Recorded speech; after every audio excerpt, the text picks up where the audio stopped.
Good morning students. आज हम sociology पढ़ रहे हैं। पेपर हमारा सेकंड है, समाज शास्त्र का परिचय। इसका चैप्टर 8 है, सामाजिक समूह। तो स्टूडेंट्स, सामाजिक समूह को हमने जाना। सामाजिक समूह में 2 समूह भी पाए जाते हैं, जिसमें आता है हमारा प्राथमिक समूह और द्वितीयक समूह। हमने अपनी पिछली वीडियो में प्राथमिक समूह की कुछ परिभाषाएं देखी थी। प्राथमिक समूह वह होता है जो कि हमारे या जिसके साथ हमारे प्राथमिक संबंध होते हैं, या जिनके साथ हमारा निकटतम संबंध होता है, प्राथमिक समूह होते हैं। प्राथमिक समूह की आती है कुछ विशेषताएं, जैसे कि भौतिक विशेषताएं हैं। इनके अंतर्गत आती है हमारी शारीरिक समीपता, समूह का लघु आकार और संबंधों की अवधि। शारीरिक समीपता क्या है? तो प्राथमिक संबंधों के अंतर्गत शारीरिक समीपता पाई जाती है, जैसे कि परिवार के साथ, अपने संगी साथियों के साथ बैठना, बातचीत करना, खाना खाना, खेलना आदि। जिनके साथ ये संबंध होते हैं वह प्राथमिक संबंध पाए जाते हैं। दूसरा है समूह का लघु आकार।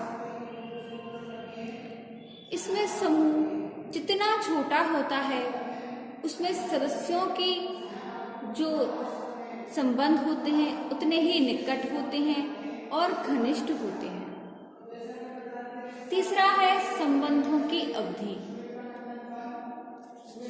संबंधों की अवधि, सामाजिक संबंध जितनी लंबी अवधि के होते हैं उनमें उतनी ही अधिक घनिष्ठता पाई जाती है। और घनिष्ठ संबंधों के लिए प्राथमिक समूह में संबंधों की जो अवधि होती है या समय होता है वह अधिक होना चाहिए। जैसे कि हम अपने परिवार में एक लंबे समय तक रहते हैं, लंबे समय अपने परिवार के साथ बिताते हैं, तो समय की अवधि प्राथमिक संबंधों के लिए अति महत्वपूर्ण होती है। अब आती है हमारी कुछ आंतरिक विशेषताएं, जैसे कि उद्देश्यों की समानता। तो स्टूडेंट्स, प्राथमिक समूह में सभी का एक उद्देश्य होता है या एक लक्ष्य होता है। वे सभी समूह के लिए कार्य करते हैं। जैसे कि उदाहरण के लिए देखते हैं कि परिवार एक प्राथमिक समूह है और इसमें सभी का एक ही लक्ष्य होता है कि परिवार की प्रगति, यानी कि परिवार की उन्नति।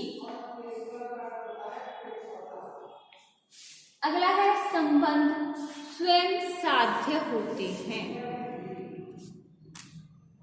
प्राथमिक समूह में संबंध स्थापित करना ही समूह का लक्ष्य होता है, ना कि लक्ष्य की प्राप्ति करना। जैसे कि संबंध स्वतः ही विकसित होते हैं, ना कि किसी स्वार्थवश इसको विकसित कर सकते हैं। तीसरा है संबंध वैयक्तिक होते हैं। वैयक्तिक संबंध में किसी आर्थिक सामाजिक स्वार्थ,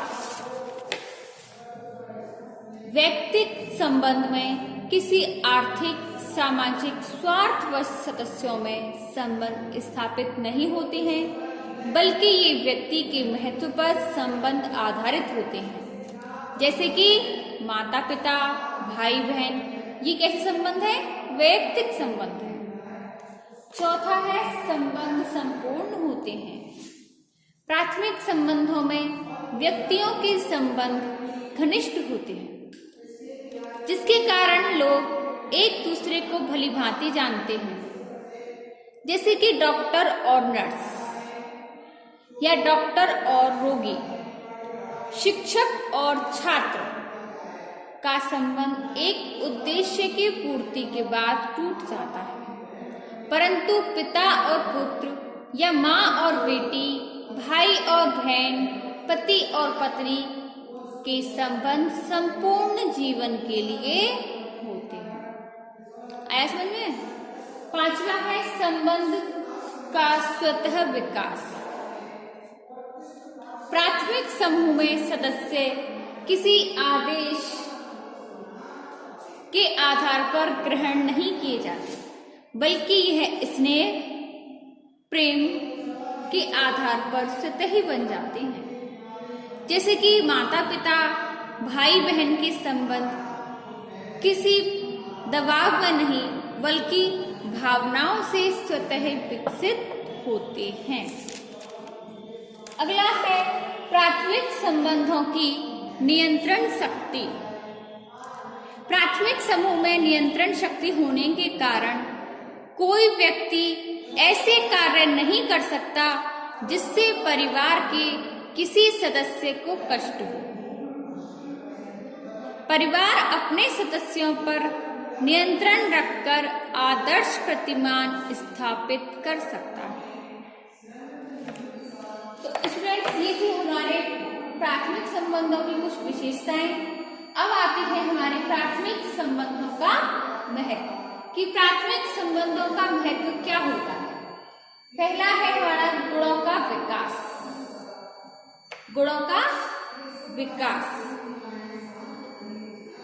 प्राथमिक समूह में मुख्य रूप से परिवार ही एक मुख्य संस्था होती है, जिसमें एक बालक जन्म से लेकर मृत्यु तक परिवार के सभी सदस्यों के साथ संबंध स्थापित करता है। परिवार के साथ ही खेल समूह, पड़ोस, विद्यालय आदि बालक के सामाजिकरण में अपना योगदान देते हैं। सामाजिक गुणों का विकास। परिवार एक प्राथमिक समूह है जिसमें बालक जन्म से ही माँ बाप के साथ रहकर अपना विकास करता है।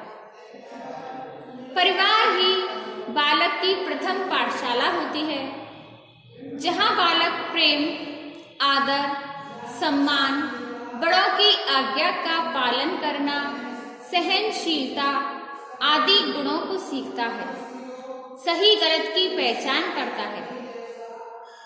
क्रीड़ा समूह और पड़ोस में ही बालक के गुणों का विकास संभव होता है। दूसरा है मनोवैज्ञानिक सुरक्षा।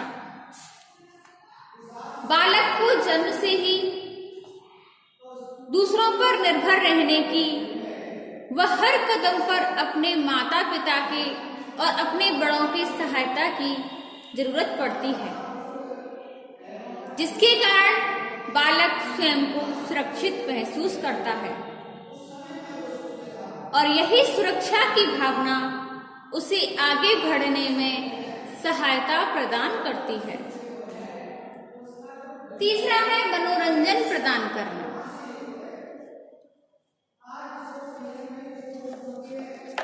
बालक अपने परिवार में मित्रों के साथ, पड़ोसियों के साथ, खेल समूह के साथ अपना मनोरंजन करता है।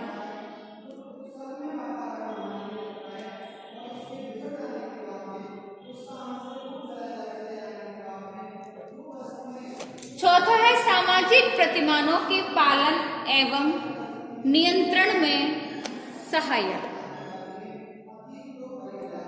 प्राथमिक समूह सामाजिक नियमों के पालन में भी महत्वपूर्ण योगदान देते हैं।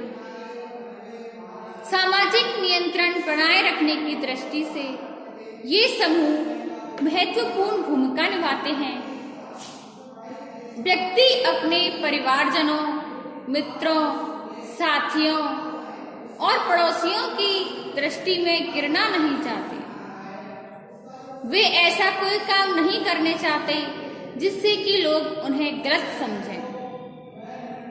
प्राथमिक समूह का भावनात्मक तथा घनिष्ठ संबंध ही व्यक्ति को समूह के आदर्श और अनुरूप व्यवहार करने को प्रेरित करता है। पांचवा पॉइंट आता है व्यक्ति की कार्य क्षमता में वृद्धि।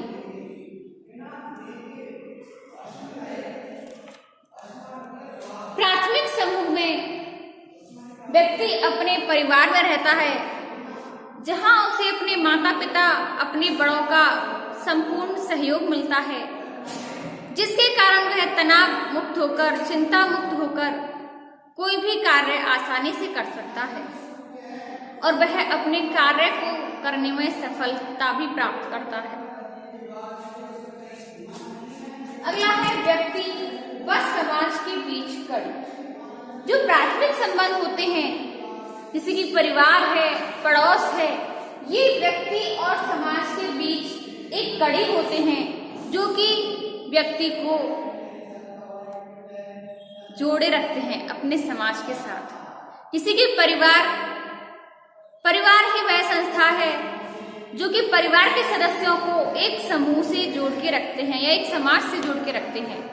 किसी के परिवार में रहकर ही व्यक्ति विद्यालय जाता है, अपने कार्यस्थल जाता है, कहीं भी जाने के लिए वह उसे एक परिवार की जरूरत पड़ती है और परिवार में रहकर ही वह अपने सामाजिक संबंधों को स्थापित करता है। सातवां है व्यक्तित्व निर्माण में योगदान। प्राथमिक समूह व्यक्ति के व्यक्तित्व निर्माण में अधिक महत्वपूर्ण होते हैं। जैसे कि जन्म से लेकर बच्चा अपने परिवार के साथ रहता है, परिवार में ही उसकी सामाजिकरण की प्रक्रिया होती है। जैसे कि शुरुआत में बच्चा रोता है, उसे भूख लगती है, प्यास लगती है, किसी की उसके माता पिता अच्छे से समझ पाते हैं। उससे चलना, बैठना, बोलना सभी परिवार के माध्यम से ही सीखता है। आगे चलकर वह अपने पड़ोसियों के साथ खेलना स्टार्ट करता है, क्रीड़ा समूह यानी कि खेल समूह बनाता है, विद्यालय जाता है,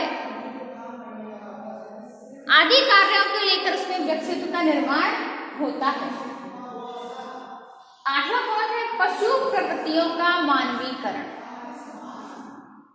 तो स्टूडेंट, जैसे कि आपको पता है मनुष्य एक सामाजिक प्राणी है।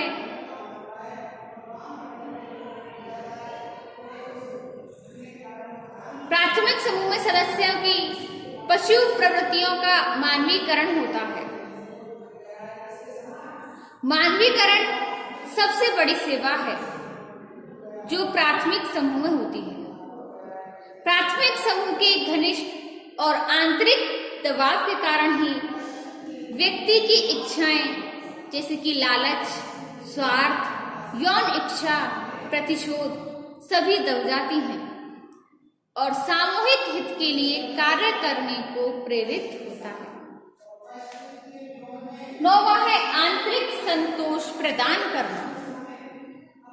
प्राथमिक समूह के सदस्यों में घनिष्ठ संबंध और सहयोग पाया जाता है, जिसमें कि आपस में वार्तालाप, हंसी मजाक, मनोरंजन, तर्क वितर्क, स्नेह, प्यार, सहयोग, सहानुभूति, त्याग आदि के कारण व्यक्ति को प्राथमिक समूह में मानसिक संतोष और शांति प्रदान होती है। लास्ट का पॉइंट है सांस्कृतिक संचार। सांस्कृतिक संचार प्राथमिक समूह में सदस्य अपने संस्कृति से परिचित कराते हैं और अपनी संस्कृति को एक पीढ़ी से दूसरी पीढ़ी में हस्तांतरण करने में अपना अपना योगदान देते हैं। जैसे कि एक बालक अपनी मानवीय अंतःक्रियाओं को सीखने के लिए स्कूल और अपने कार्यों का आदान प्रदान व साथ साथ खेलने का स्थल है।